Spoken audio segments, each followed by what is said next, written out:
Hello students, today we are taking up another question from class 10th mathematics. Chapter pair of linear equations in two variables. Exercise 3.1 question number 4. Let's see what it is. Which of the following pairs of linear equations are consistent or inconsistent? इनमें से कौन सी linear equations का जो pair है वो consistent है या inconsistent है? If consistent obtain the solutions graphically. अगर कंसिस्टेंट है तो हमें उसका सॉल्यूशन है वो ग्राफिकली पता करना है. So let's start with the first question. Okay, सबसे पहला हमारे पास क्या है?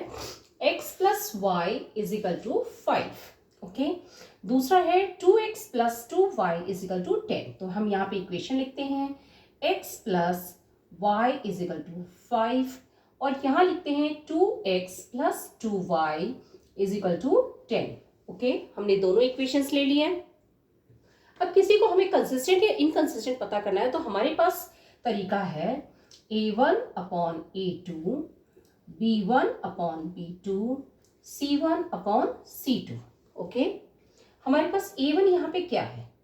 अगर हम इसे फर्स्ट इक्वेशन मानते हैं सपोज और इसे मानते हैं हम सेकेंड इक्वेशन, तो हमारे पास इस फर्स्ट इक्वेशन में x का कोफिशिएंट क्या है? x का कोफिशिएंट यहाँ पे है 1, यानी कि a1 है वो 1 के बराबर है. अब सेकेंड इक्वेशन में जो है हमारा x का कोफिशिएंट क्या है? वो है 2. ये किसके बराबर है? a2 के बराबर है. ओके, ये है हमारा 2. ओके, जनरल जो हम इक्वेशन हम जानते हैं वो हम किस तरीके से लिखते हैं? a1x plus b1y plus c1 is equal to 0, a2x plus b2y plus c2 is equal to 0. ये हमारी जनरल या हम कह सकते हैं स्टैंडर्ड इक्वेशन जो होती हैं linear equations, pair of linear equations, वो इस तरीके से होती है. तो हमने इसमें देखा a1 अपॉन a2 हमारी क्या वैल्यू आई? 1 upon 2. Now b1 upon b2, b1 क्या है यहाँ पे? Coefficient of y. यहाँ पे क्या है? b1 coefficient of y. तो y का कोफिशिएंट क्या है हमारे पास? 1 है. यहाँ पे क्या है? b2 क्या है? Coefficient of y in second equation. Okay, तो b2 की वैल्यू हमारी है 2. ओके, थर्ड में हमारे पास क्या है? c1 है हमारे पास 5 फर्स्ट इक्वेशन के अंदर, c2 हमारे पास सेकेंड इक्वेशन में है 10. अब हम देख रहे हैं इसे हम लोएस्ट फॉर्म में नहीं ला सकते, इसे नहीं ला सकते, इसे ला सकते हैं. 5 1 ज़ा 5, 5 2 ज़ा 10. अब हमने इस कंडीशन में क्या देखा? हमने देखा a1 upon a2 is equal to b1 upon b2 is equal to c1 upon c2. Okay, अब ये सिचुएशन कब होती है? जब lines are coincident. Okay, lines यहाँ पे क्या है? लाइंस आर कोइंसिडेंट, या हम कह सकते हैं कि दे आर डिपेंडेबल या दे ओवरलैपिंग होती हैं. अगर लाइंस कोइंसिडेंट हैं, therefore the equation are consistent. Okay, अगर लाइंस कोइंसिडेंट हैं तो इक्वेशंस आर कंसिस्टेंट. अगर इक्वेशंस कंसिस्टेंट हैं, हमें बोला गया अगर कंसिस्टेंट है तो हमें इनका सॉल्यूशन है वो ग्राफिकली पता करना है. तो सबसे पहले हमारे पास है, हम इस तरह से x और y बना लेंगे. x और y हम दो बना लेंगे. ओके, दोनों इक्वेशंस के लिए अलग अलग. अब हम इसमें x और y की वैल्यूज पुट करते जाएंगे और आंसर निकालते जाएंगे. ओके, सो अब ये चीज हम किस तरीके से करेंगे वो भी मैं आपको शॉर्ट में समझा देती हूँ. सबसे पहले हमने इक्वेशन ली x plus y is equal to 5. Okay, हमने इक्वेशन ली x plus 5, x plus y is equal to 5. Okay, यहाँ पे हम x की वैल्यू क्या ले रहे हैं? x की वैल्यू सपोज हम लेते हैं 0, तो हमारी क्या होगी? 0 plus y is equal to 5 और हमारी y की वैल्यू हो जाएगी 5. 0 प्लस वाई है वो y के बराबर होगा, तो y की वैल्यू हो जाएगी 5. तो x की वैल्यू 0, y की वैल्यू 5. अब सेकेंड सिचुएशन में हम क्या ले रहे हैं? हम y की वैल्यू 0 लेते हैं. हमने y की वैल्यू 0 ली, तो अब हमारे पास क्या हो जाएगा? x plus y is equal to 5, x plus 0 is equal to 5. तो x की वैल्यू क्या हो जाएगी? हमारी 5 हो जाएगी, क्योंकि x में 0 ऐड करेंगे तो हमें x ही मिलेगा. तो मैंने y की वैल्यू ली 0, मेरी x की वैल्यू आ गई 5. ये हमारी फर्स्ट इक्वेशन कंप्लीट हो गई. अब हम सेकेंड इक्वेशन देखते हैं. सेकेंड इक्वेशन में हमने क्या देखा? हमारे पास इक्वेशन क्या है? हमारे पास इक्वेशन है 2x plus 2y is equal to 10. Okay, ये हमारी सेकेंड इक्वेशन है. अब हम इसमें x की वैल्यू पुट करते हैं। x is equal to, suppose हम यहाँ पे x की वैल्यू रखते हैं 1। ओके, मैंने x की वैल्यू 1 ले ली, तो मेरी y की वैल्यू क्या होगी, 2 into 1 plus 2y is equal to 10। 2 into 1 is 2 plus 2y is equal to 10।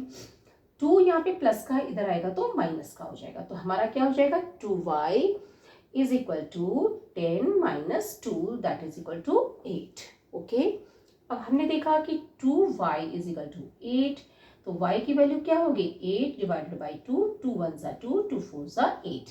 तो मेरी x की वैल्यू 1 थी, तो मेरी y की वैल्यू क्या आ गई, मेरी y की वैल्यू आ गई 4। ओके, अब सपोज नेक्स्ट जो इक्वेशन है उसके अंदर मैं जो है y की वैल्यू ले लेती हूँ 2। ओके, मैंने y की वैल्यू यहाँ पे ले ली 2, तो मेरी x की वैल्यू क्या आएगी, 2x plus 2 into 2 is equal to 10। Okay, अब यहाँ पे क्या है, 2x plus 2 into 2 is 4 is equal to 10। तो 2x इज इक्वल टू, ये प्लस है यहाँ पे 4, यहाँ आएगा तो माइनस हो जाएगा, तो 10 माइनस 4 ये हो जाएगा 6। तो हमारी x की वैल्यू क्या होगी, 6/2। ये 2 यहाँ पे मल्टीप्लाई हो रहा है x से, इस तरफ आएगा तो डिवाइड हो जाएगा, तो 6/2, 2 1 ज़ा 2, 2 3 ज़ा 6। तो मैंने अगर y की वैल्यू 2 ली तो मेरी x की वैल्यू हो जाएगी 3। ओके, अब मुझे क्या करना है, मुझे इन दोनों इक्वेशंस को इस पे प्लॉट करना है। So let me start with it. Okay, सबसे पहले मैं इक्वेशन 1 लेती हूँ, जिसमें मैं x और y रेड कलर से है, तो मैं इसको उसी कलर से प्लॉट करती हूँ। मेरी x की वैल्यू है 0, y की वैल्यू है 5। x की वैल्यू 0 कहाँ होगी, यहाँ होगी। y की वैल्यू 5 कहाँ होगी, +5, 1 2 3 4 5, ये हो जाएगी मेरा 1, है ना। और इसको मैं नाम क्या दे सकती हूँ, 0 5। ओके, नाउ इसको मैं पॉइंट ए भी लिख सकती हूँ।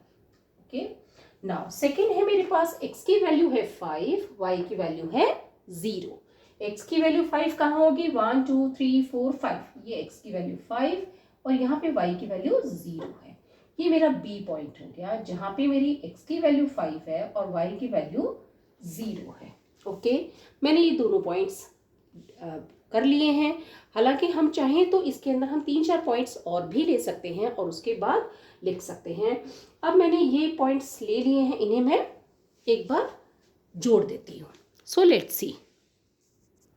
अब मैंने इन दोनों पॉइंट्स को ए और बी को ज्वाइन किया, तो मेरे पास ये स्ट्रेट लाइन आ गई है। इसको मैं लिख सकती हूँ x plus y is equal to 5। Okay, now अब हम दूसरे पॉइंट्स लेते हैं। दूसरे पॉइंट्स जो हैं वो हम ले रहे हैं दूसरे कलर से, ताकि हम डिफ्रेंशिएट कर सकें। x और y है, x की वैल्यू 1 है और y की वैल्यू है 4। x की वैल्यू 1 है और y की वैल्यू है 4। 1 2 3 4, ये पॉइंट हमारा आ गया। ओके, अब हमारे सेकेंड पॉइंट क्या है, x की वैल्यू है 3, y की वैल्यू है 2।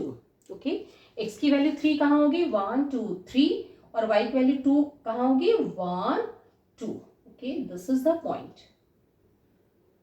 ओके, अब हम क्या देख रहे हैं, हम इन दोनों पॉइंट्स को ज्वाइन करने की करते हैं। वैसे तो हम देख रहे हैं कि दोनों पॉइंट्स से उसी स्ट्रेट लाइन पे आए हैं, फिर भी हम इन्हें ज्वाइन करते हैं। ये दोनों पॉइंट्स हम मार्क भी कर देते हैं। ये जो पॉइंट है 1 एंड 4 है और दूसरा जो पॉइंट है मेरा वो क्या है, 3 एंड 2 है। ओके, तो मैंने इन पॉइंट्स को मार्क भी कर दिया। इनको मैं P बोल सकती हूँ, Q बोल सकती हूँ। मैंने इनको दोनों को पॉइंट्स को ज्वाइन करा, तो मैंने क्या देखा कि सेम जो पुरानी लाइन थी उसी के ऊपर ओवरलैपिंग लाइन आ रही है। यानी इसको हम ओवरलैपिंग भी कह सकते हैं, डिपेंडेंट भी कह सकते हैं और कोइंसिडेंट भी कह सकते हैं। तो लाइंस अगर कोइंसिडेंट हैं तो हमारी जो इक्वेशंस क्या होंगी, कंसिस्टेंट होगी। Okay, so now let's move on to the next question, question 2 of the same section. Second question हमारा है x minus y is equal to 8 और 3x minus 3y is equal to 16। ये दूसरी जो है इक्वेशन है। अब हमने इसमें क्या देखा, यहाँ पे हमें a1 की वैल्यू पता करनी है। ओके, a1/a2, b1/b2 और c1/c2। a1 क्या है, कोएफिशिएंट ऑफ x, जो कि इसके अंदर है 1। ओके, a2 क्या है, बेसिकली a2 है coefficient of x in equation 2, ये है हमारा 3। अब इसमें क्या है, coefficient of y, coefficient of y क्या है, -1, coefficient of y in equation 2 जो है वो क्या है हमारा, जिसको कि हम b2 कह रहे हैं, वो है -3। ओके, अब है हमारा c1 क्या है, c1 है कांस्टेंट यानी कि 8 पहली इक्वेशन में, और दूसरे इक्वेशन में c1 है वो, c2 जो है हमारा वो है 16, यानी कि a1 from the first equation is 1, a2 from the second equation is 3। तो ये हो गया 1/3, कुछ भी इसको अपन कैंसिल नहीं कर सकते। नाउ b1/b2 हमें जो मिला है वो -1/-3 है, तो माइनस माइनस कैंसिल हो जाएंगे, तो इक्वेशन हमारे पास आ गई 1/3। c1/c2 है 8 और 16 है, तो 8 1 ज़ा 8, 8 2 ज़ा 16। अब हम क्या देख रहे हैं, यहाँ पे हमने देखा a1/a2 इज इक्वल टू 1/3 है, ये भी 1/3 है, तो b1/b2। ओके, बट यहाँ पे c1/c2 1/2 है, तो this is not equal to c1/c2। अब ये कंडीशन किसके अंदर होती है, ये कंडीशन तब होती है जब लाइंस पैरेलल होती हैं, lines are parallel, therefore pair of linear equations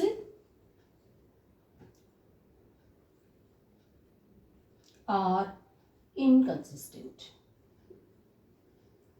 okay, और इनका कोई भी सॉल्यूशन नहीं होता है।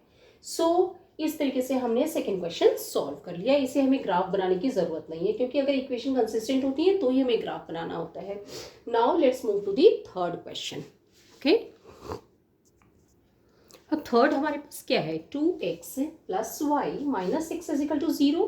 पहली इक्वेशन ये, सेकेंड इक्वेशन है 4x - 2y - 4 = 0, ये हमारी दूसरी इक्वेशन है। अब हमें इसमें पता करना है a1 और a2। a1 क्या है, coefficient of x in equation 1, तो वो है हमारे पास 2। अब a2 क्या है हमारे पास, coefficient of x in equation 2। Okay, वो है हमारे पास 4। नाउ b1 क्या है, coefficient of y in equation 1, that is y अकेला है तो इसका मतलब 1 है यहाँ पे। अब b2 क्या है हमारा, coefficient of y in equation 2, okay, जो कि है हमारा -2। अब हमारा c1 क्या है, c1 है हमारा -6, ओके, c2 क्या है -4।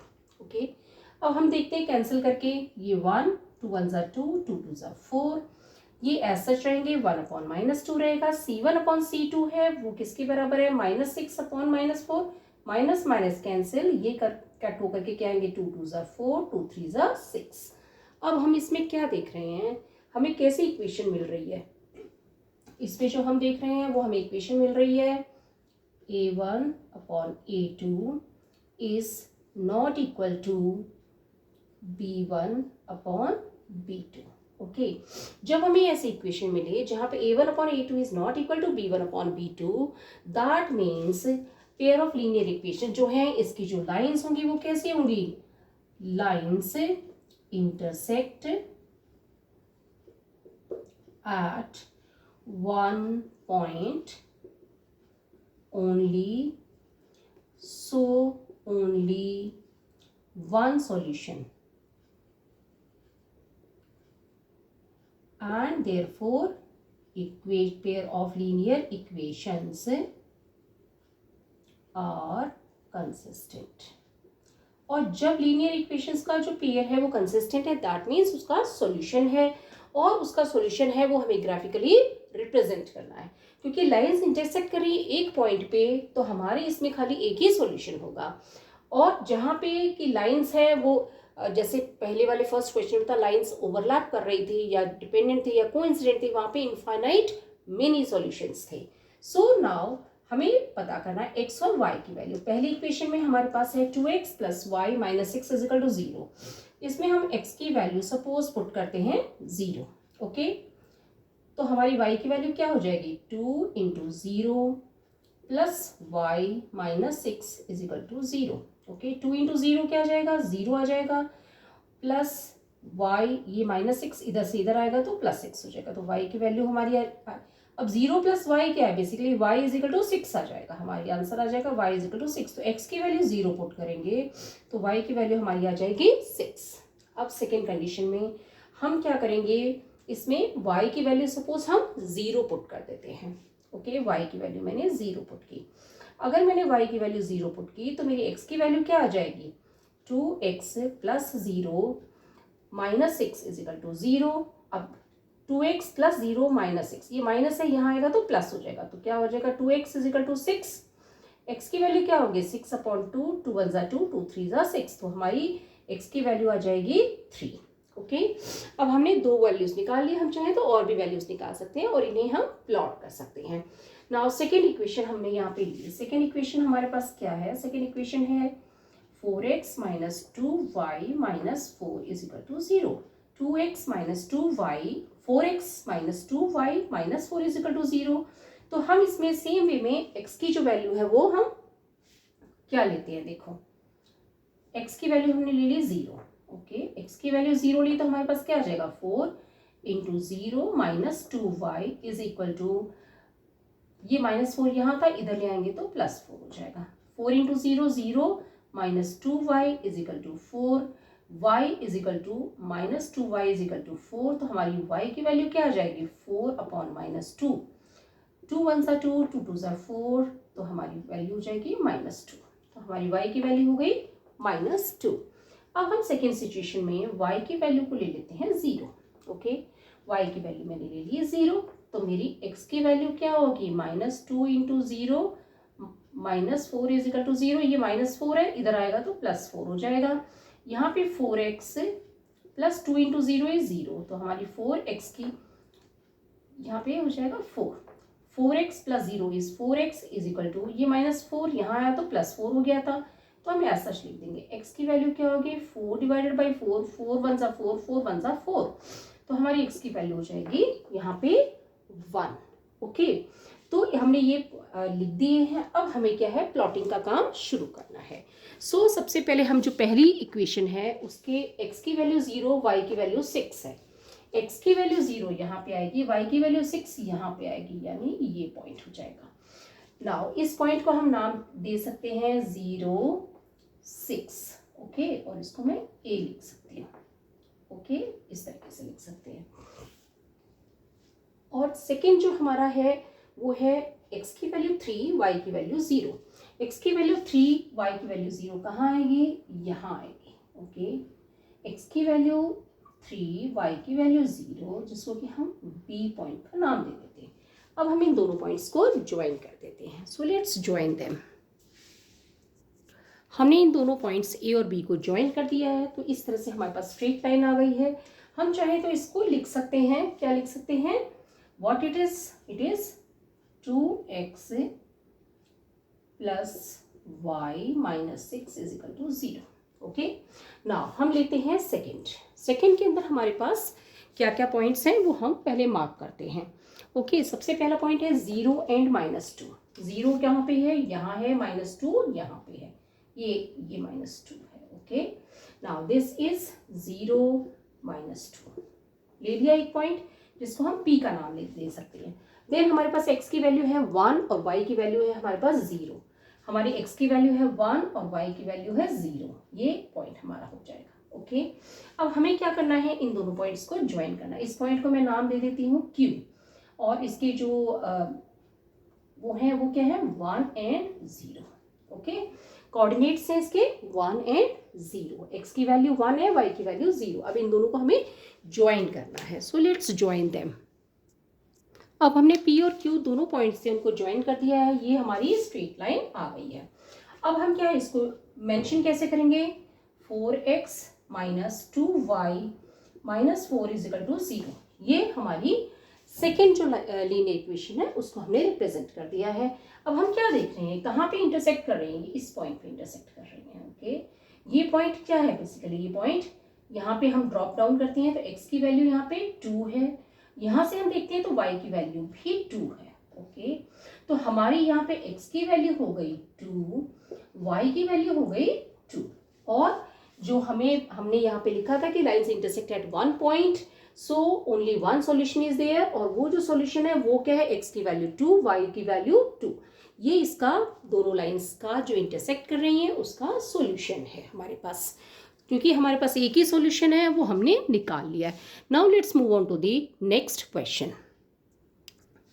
अब हमारे पास आ गया है ये फोर्थ क्वेश्चन। ओके, जो फोर्थ क्वेश्चन हमारे पास क्या है, इसका 2x minus 2y minus 2 is equal to 0, ये पहली इक्वेशन है। दूसरी इक्वेशन है 4x minus 4y minus 5 is equal to 0, ये हमारी दूसरी इक्वेशन है। ओके, अब हमें a1 अपॉन a2 पता करना है। a1 हमारे पास क्या है, फर्स्ट इक्वेशन में कोफिशिएंट ऑफ x, तो फर्स्ट इक्वेशन में कोफिशिएंट ऑफ x है हमारे पास 2। a2 क्या है, सेकेंड इक्वेशन में coefficient of x, second equation में कोफिशिएंट ऑफ x है हमारे पास 4, हमने लिख दिया। b1 क्या है, फर्स्ट इक्वेशन में कोफिशिएंट ऑफ y है। Okay, so coefficient of y first equation हमारे पास है -2। b2 क्या है, coefficient of y in the second equation जो कि है हमारे पास -4। नाउ c1 हमारे पास क्या है, c1 है हमारे पास constant term in first equation -2, और c2 हमारे पास है constant term in this second equation जो कि है -5। ओके, अब हम क्या देख रहे हैं, कैंसिल करते हैं तो 2 1 2, 2 2 4, ये माइनस माइनस कैंसिल हो जाते हैं, 2 1 2, 2 2 4, ये माइनस और माइनस कैंसिल हो जाते हैं। अब हम इसमें क्या देख रहे हैं, a1 upon a2 is equal to 1/2, b1 upon b2 is also equal to 1/2, तो a1 upon a2 is equal to b1 upon b2, but this is not equal to c1 upon c2।